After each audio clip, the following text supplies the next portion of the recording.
Le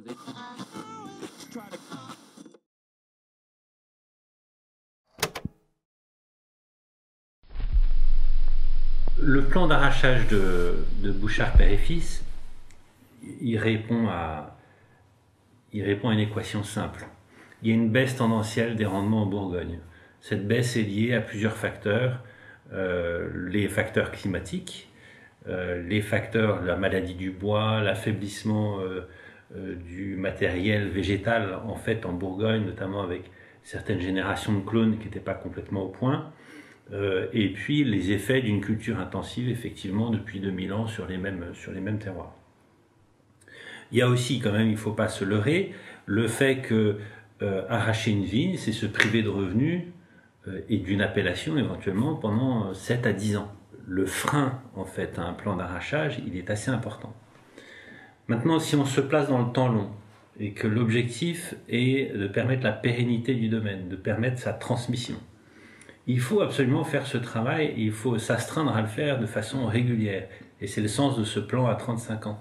Ce plan à 35 ans, il nous prive de revenus à court terme, mais il permet d'assurer la pérennité du vignoble pour les prochaines générations, qui n'auront pas à faire brutalement, dans des proportions encore plus importantes, ce travail de renouvellement du vignoble.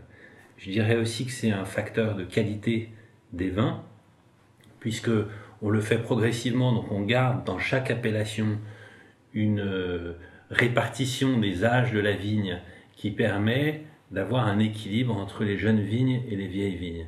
Et donc de garder à la fois la finesse, l'élégance des vins sur les vignes les plus mûres, et aussi l'expressivité, la vivacité qui viennent des vignes un peu plus jeunes.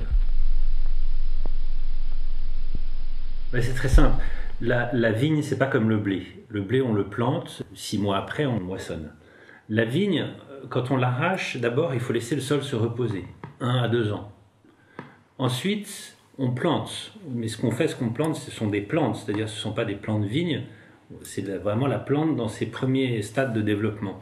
Et à partir de là, il y a 5 à 6 ans pour que la plante se développe et devienne productive. Et bien souvent, les premiers raisins, les premières vendanges, sont pas vendangés et affectés à l'appellation parce que leur niveau de qualité, de maturité, d'expressivité n'est pas accompli. Donc on va attendre éventuellement encore 1 à 2 ans, à partir du moment où la vigne est productive, pour réellement intégrer les raisins dans la production de l'appellation.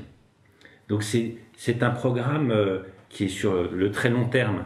On a parlé des 35 ans, mais c'est aussi sur le très long terme parce que le processus de replanter une vigne en lui-même implique en fait d'attendre assez longtemps avant qu'elle redevienne productive avec le niveau de qualité qu'on en attend.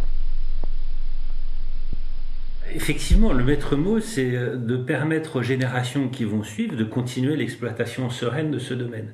Si je ne fais pas cet effort maintenant, si je ne me prive pas à court terme d'une petite partie de mes revenus, je vais placer le domaine dans une situation où pendant longtemps, elle devra se passer d'une grande partie de ses revenus.